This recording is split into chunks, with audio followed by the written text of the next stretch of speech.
grammar identify the function. Identify the function. Function નો મતલબ આપણે બધાને ખ્યાલ છે કે કોઈ વસ્તુનું વર્ણન કરવું, સમયનું વર્ણન કરવું હોય, સ્થળનું વર્ણન કરવું હોય, ફંક્શન બધા. હવે એના વિશે આપણે અભ્યાસ કરવાનો છે. તો ગ્રામરના પેજ નંબર 57 ઉપર આ આપણું લેસન છે આઈડેન્ટિફાય ધ ફંક્શન, પાના નંબર 57 ઉપર. બરોબર?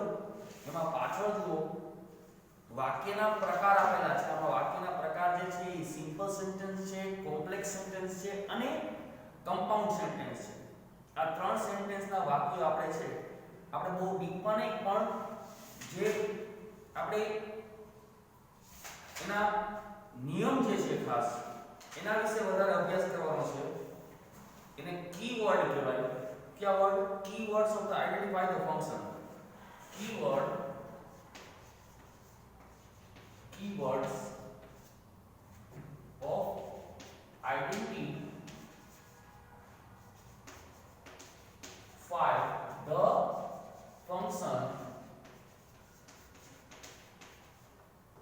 હવે આપણે આની કીવર્ડ્સ શીખશું. કીવર્ડ્સ નો મતલબ ઓમ તો કી એટલે તો ચાવી થાય, પણ મુખ્ય શબ્દ ક્યાં આવે છે એના આધારે આપણે એને ગોઠવણી કરીએ. તો ચાલો ટાઈમ. જ્યારે કોઈ ટાઈમ એટલે ડિસ્ક્રાઇબ ટાઈમનું વર્ણન કરવું હોય આપણે, ટાઈમ એટલે સમય, કોઈ સમયનું વર્ણન કરવાની વાત હોય ત્યારે કયા શબ્દનો ઉપયોગ વાક્યના પ્રકારમાં થાય છે. તો પેજ નંબર 61 ઉપર તમે જોઈ શકો છો કે ટાઈમમાં આફ્ટર, બિફોર કયા શબ્દનો ઉપયોગ થશે? તો કે આફ્ટર, પછી બિફોર, after, before. પછી વાક્યના પ્રકાર આપણે સમજીએ. after, before, once,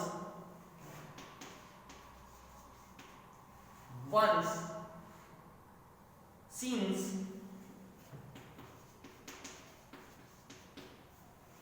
after, before, once, since, for. since અને for નો ઉપયોગ આપણે ચાલુ પૂર્ણ વર્તમાન કાળમાં 9મા ધોરણમાં શીખી ગયા છીએ. ચાલુ પૂર્ણ since અને for. while,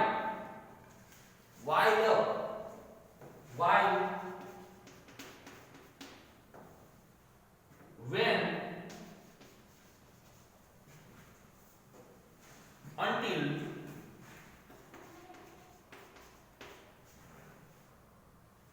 as, whenever,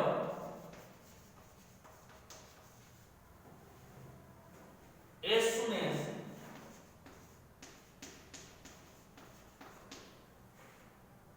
no sooner,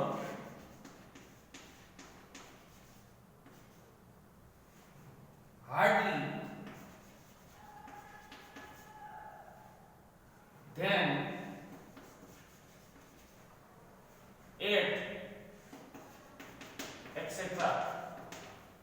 આ બધા શબ્દનો ઉપયોગ આપણે ડિસ્ક્રાઇબિંગ ટાઈમ, સમયનું વર્ણન કરવાનું છે ત્યારે આ બધા શબ્દનો, ટાઈમના શબ્દનો ઉપયોગ અહીંયા થશે. આપણે after, before, once, since, for, while, when, until, as, whenever, as soon as, no sooner, hardly, then, at, etc. હવે ના પછી વાક્યના પર હવે સી સમજીએ. પ્લેસ, સ્થળ. પ્લેસ એટલે કે સ્થળ. આ સમયને સૂચકતા શબ્દો છે બધા. જો સમયવાળા વાક્ય હશે તો આવા શબ્દનો ક્યાંક ઉપયોગ વાક્યની અંદર થયો હશે. હવે પ્લેસ એટલે કે સ્થળ સૂચવતા વાક્ય. જ્યારે સ્થળ સૂચવવું હોય ત્યારે તો કે વેર એટલે કે જગ્યા માટે વપરાય છે. આપણે ખબર છે વેર એટલે ક્યાં, જગ્યા માટે વપરાય છે. તો વેર ઈ સ્થળ સૂચક વાક્ય છે. પછી wherever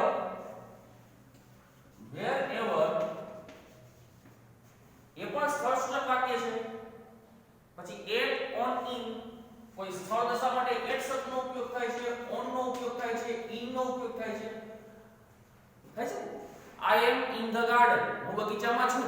તો in શબ્દનો ઉપયોગ થયો જગ્યા માટે વપરાયો. I am in the garden, હું બગીચામાં છું. તો પ્લેસ સ્થળ માટે થઈને આ શબ્દનો ઉપયોગ કરી શકીએ ખરા.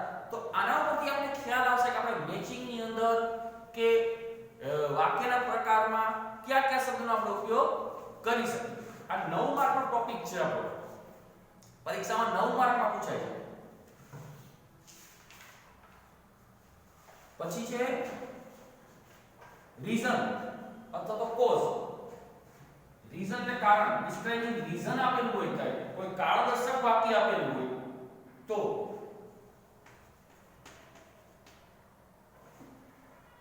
or cause,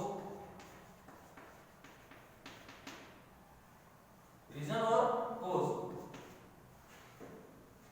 કારણ સૂચવતા નીચે જણાવેલા સંયોજકો વાળા વાક્ય જ્યારે આપેલા હોય ત્યારે because, as, since અને for.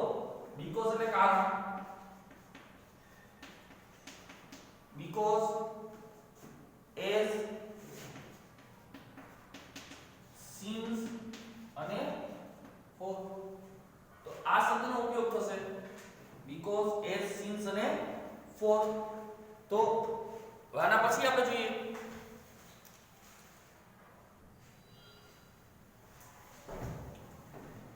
ચાલો હવે આપણે એના પછી જોઈએ પ્રપોઝ એટલે કે હેતુ. શું જોશું આપણે? હેતુ.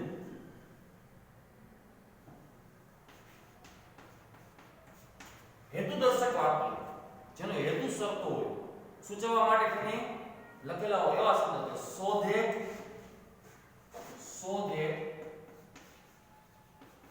so that,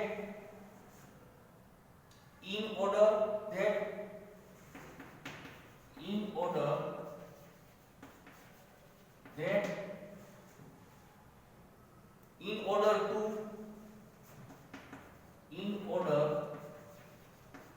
to, that, lest to,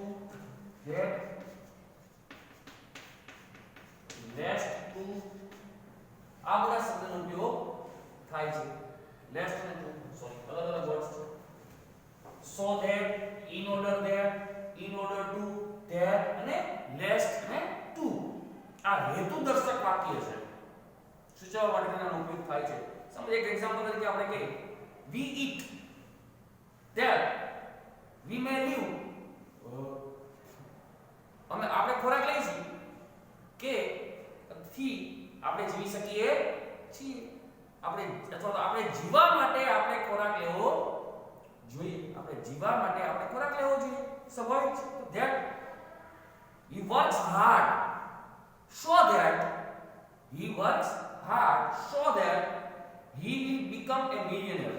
તેને સખત મહેનત કરી તેના કારણે તે મિલિયનર એટલે કે લાખોપતિ બન્યો. રાઈટ? so that નો ઉપયોગ થયો. હવે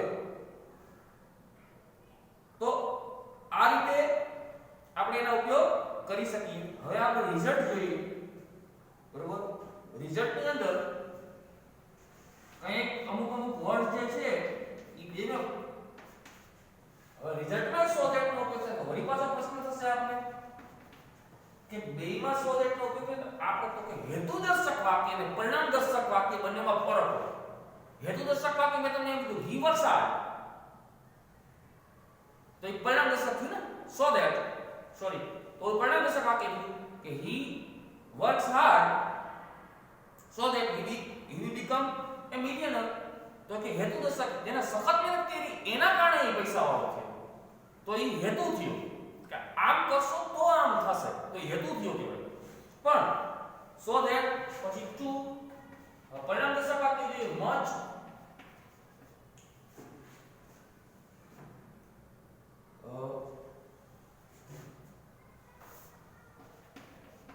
such પછી that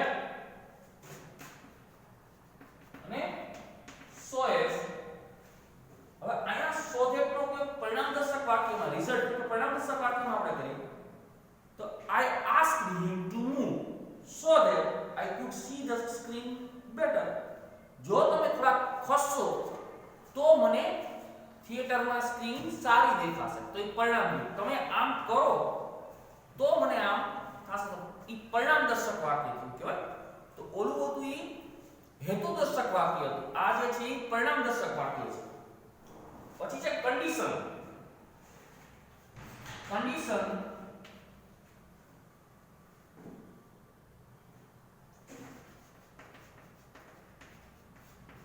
कंडीशन दर्शक वाक्य એટલે કે પરિસ્થિતિ. કંડીશન નો મતલબ પરિસ્થિતિ છે. પરિસ્થિતિ તો if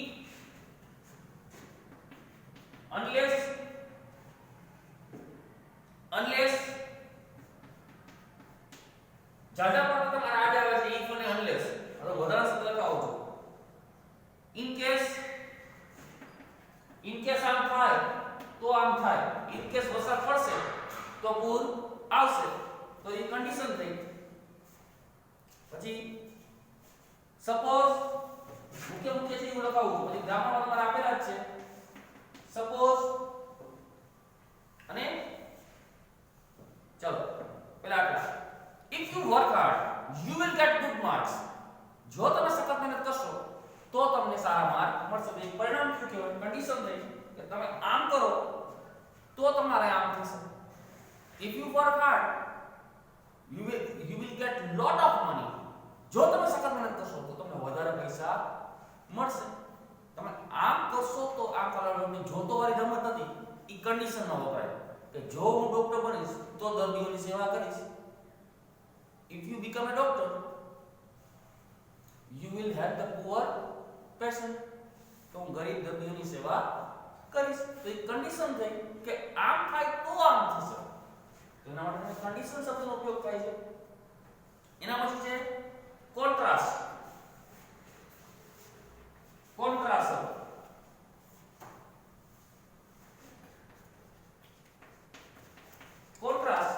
એટલે કે અલગ પડવું, વિરોધાભાસ.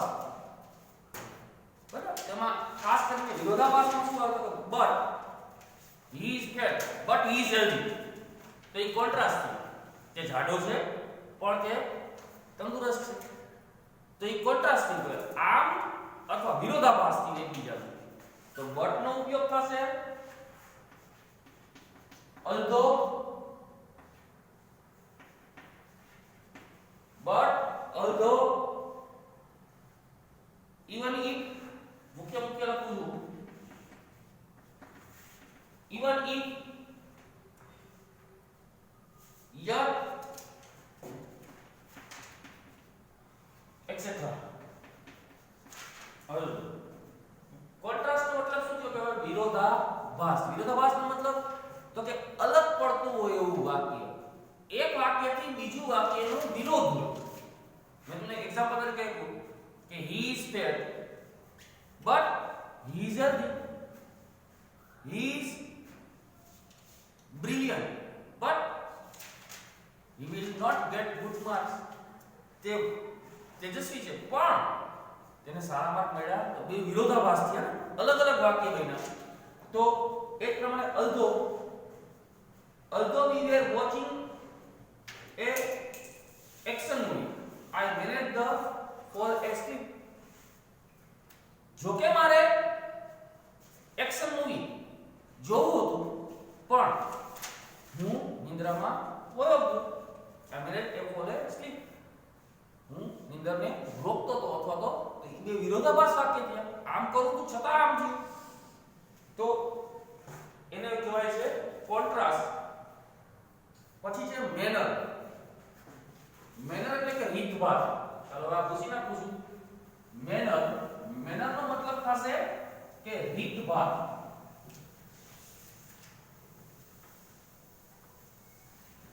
મેનર એટલે કે રીતભાત. ચાલો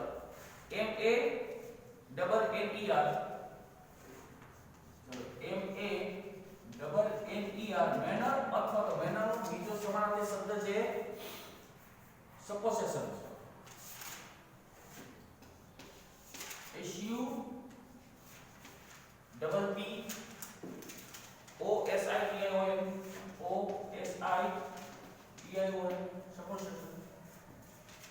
બંનેનો મતલબ રીતભાત, ધારણા, આ બધા એના ગુજરાતી થશે. એમાં ખાસ કરીને as as if,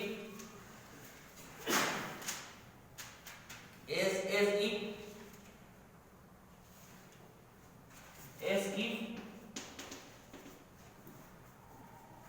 as though. હવે સમજો બધું આપણે કહીએ કે એક્ઝામ્પલ તરીકે કે good students come to the class on time. સારા વિદ્યાર્થી જે છે એ ક્લાસમાં સમયસર આવે છે.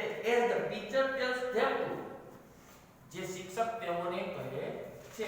શિક્ષક જેને કહે છે એ વિદ્યાર્થી સારા વિદ્યાર્થી હોય છે. એટલે કે તો ઈ મેનર થઈ, રીતભાત થઈ કહેવાય. સારા વિદ્યાર્થી તરીકેની રીતભાત થઈ.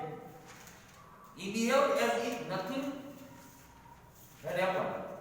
એનું વર્તન હંમેશા કાંઈ ન બન્યું હોય એવું જ હોય છે. કેટલાક કાંઈ ગમે તેવું થયું તેને કાંઈ જ્યાદા ફરક પડતો નથી. એની વર્તન એવું હોય, એની રીતભાત એવી રહેવાની.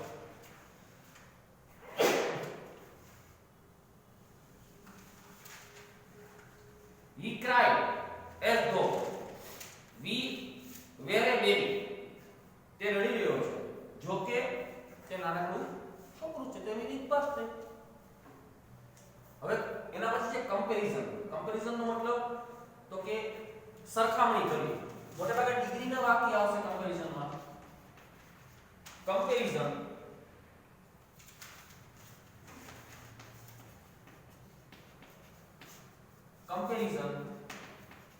ડિગ્રીના વાક્ય હશે મોટે ભાગે. કમ્પેરિઝન એટલે કે સરખામણી કરવી. સરખામણીમાં તો આપણે બધાને ખબર છે કે ડિગ્રી મોટે ભાગે ડિગ્રીનો મતલબ જ સરખામણી કરવી છે. પોઝિટિવ, કમ્પેરેટિવ અને સુપરલેટિવ. તો આમાં ડિગ્રી ના જ વાક્ય આવશે કમ્પેરિઝન કરવામાં. એટલું યાદ રાખજો. આપણે ડિગ્રી જે 9મા ધોરણમાં શીખી ગયા છે કઈ કઈ ડિગ્રી શીખ્યા હતા? પોઝિટિવ ડિગ્રી, કમ્પેરેટિવ ડિગ્રી અને સુપરલેટિવ ડિગ્રી. આ ત્રણ ડિગ્રી વિશે આપણે અભ્યાસ કર્યો છે. પોઝિટિવ નો ચલો એક વખત યાદ કરાવી દઉં છું કે પોઝિટિવ ડિગ્રીનો મતલબ શું થશે? તો કે એકની સરખામણી એક સાથે કરવી.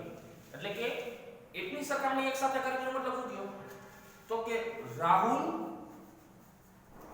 કરણ જેટલો જ હોશિયાર છે. એટલે કે રાહુલ અને કરણ બંને સરખા હોશિયાર છે.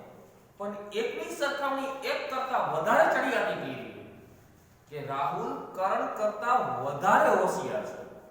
તો એ કમ્પેરેટિવ ડિગ્રી થઈ કહેવાય. સુપરલેટિવમાં એકની સરખામણી જાજા બધા વ્યક્તિ આવે. સમજો કે હિમાલય દુનિયાનું સૌથી ઊંચું શિખર છે અથવા ઊંચો પર્વત છે. તો અહીંયા સુપરલેટિવ ડિગ્રી થઈ કહેવાય કે રાહુલ ક્લાસમાં સૌથી વધુ હોશિયાર છોકરો છે. તો સુપરલેટિવ ડિગ્રી આખા ક્લાસની સરખામણી રાહુલ સાથે કરી છે. તો એ સુપરલેટિવ ડિગ્રી કહેવાય. તો એના સુપરલેટિવ ડિગ્રીના નિયમ હતા તો એસ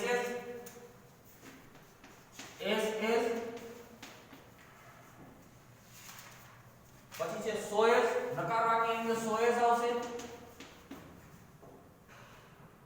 પછી કમ્પેરેટિવમાં ઈઆર વાળું રૂપ આવે એટલે ક્લેવર હોય તો ક્લેવર થઈ જશે અને ધેન આવશે. સુપરલેટિવ ડિગ્રીમાં ધ આર્ટિકલ આવે અને ઈએસટી વાળું રૂપ આવશે. ધ આર્ટિકલ ની ઈએસટી ક્લેવર તો ક્લેવરેસ્ટ થઈ જશે. આ બધા ફેરફાર થશે. તો આ છે કમ્પેરિઝન. પછી છે અલ્ટરનેટિવ.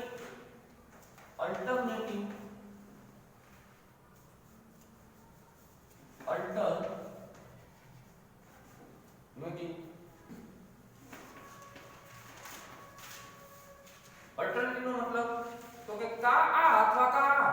અલ્ટરનેટિવ એક વિકલ્પ દર્શાવવાનો હોય આપણે. કા આ અથવા તો આ. મારે કા આ જોઈએ છે અથવા આ જોઈએ છે. તો આ અથવા એટલે કે આઈધર ઓર નાઈધર નો ઉપયોગ થશે. બરોબર? આઈધર ઓર neither nor.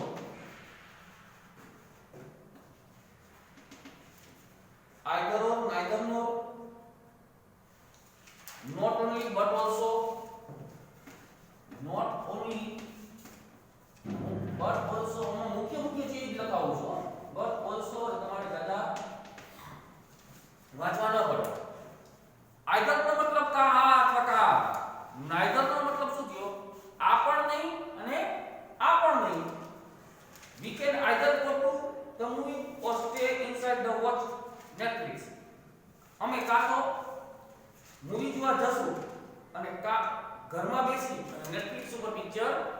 જોશું તો કા આ કરશું અથવા તો કા આ કરશું. The sound was either a firework or a gunshot. કા તો આ અવાજ જે છે એ જે છે એ ફાયરવર્ક નો છે એટલે કે આગનો છે અથવા તો કોઈ બંદૂક ચલાવી હોય એનો છે ગનશોટ નો છે. I will stay or I will. કા તો અમે રહેશું અને કા તો છોડીને ચાલે જશું. આ બધા જે વાક્ય છે અલ્ટરનેટિવ વિકલ્પ દર્શાવે છે આપણે. તો અલ્ટરનેટિવ પછી હવે આપણે એક્સરસાઇઝ આવે છે બરોબર. આ આપણે જે શીખ્યા અત્યાર સુધીમાં એના પછી જે એક્સરસાઇઝ 5 પેજ નંબર 64 ઉપર આપેલી છે એક્સરસાઇઝ 5 એમાં matching the language function with her sentence એવું છે. આપણે એક્સરસાઇઝ 5 છે આના પછીના વિડિયોમાં આપણે કરશું.